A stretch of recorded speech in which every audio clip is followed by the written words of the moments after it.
Hello বন্ধুরা, welcome to Maidan 10 news. ময়দান 10 নিউজে আপনাদের সকলকে স্বাগত জানাচ্ছি।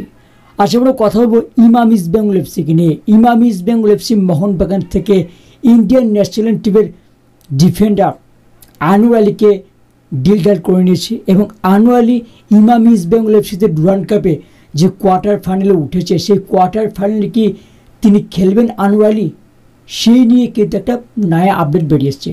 তো ভিডিওটা স্কিপ না করে পুরো দেখো সমস্ত আপডেট পাওয়ার জন্য। ভিডিও যদি ভালো লাগে থাকে অবশ্যই লাইক করো, কমেন্ট করো এবং বন্ধুদের মধ্যে শেয়ার করো। চ্যানেল যদি নতুন চ্যানেলটি সাবস্ক্রাইব করে পাশে থেকে বেল আইকনটি টিং করো। ইন্ডিয়ান ফুটবল, ওয়ার্ল্ড ফুটবল ও লোকাল ফুটবলে সমস্ত আপডেট সবার আগে পেতে। তো চলো বন্ধু, আছে বেশি কিছু কথা বাড়াচ্ছি না, সচিন মেন টপিকে বা মেইন আলোচনায় যাওয়া হচ্ছে। কোয়ার্টার ফাইনালে আনোয়ার আলী কি খেলবেন ইস্ট বেঙ্গল এফসি হয়ে?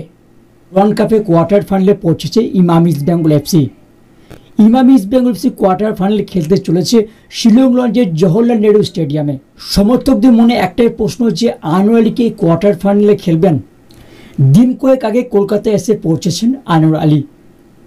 মোহনবাগান সুপার জায়ান্টসের বিরুদ্ধে 18 আগস্ট যে ম্যাচ হওয়ার কথা ছিল, মানে যে ডাবি ম্যাচটা হওয়ার কথা ছিল, সেটা তো বন্ধ হয়েছে। 18 তারিখে ডাবি বাতিল হলেও ইস্ট বেঙ্গল কোয়ার্টার ফাইনালের টিকিট নিশ্চিত করতে পেরেছিল।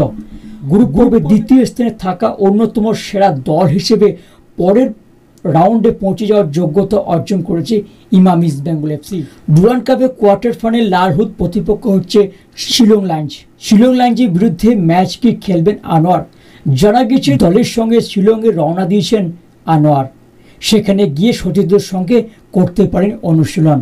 কিন্তু East Bengal FC head coach Carles Cuadrat তাকে মাঠে নামাবেন কি নামাবেন না, সেই নিয়ে এখনো পর্যন্ত নিশ্চিত করে কিছু বলা যাচ্ছে। এই হচ্ছে ইস্ট বেঙ্গল এফসি এবং আনোয়ার আলী যে কোয়ার্টার ফাইনালে যে মাঠে নামবেন, সেই নিয়ে কিন্তু এই আপডেটটা বেরিয়ে এসছে এবং সেটা বলেছেন দলের হেড কোচ কার্লোস কোয়েদার।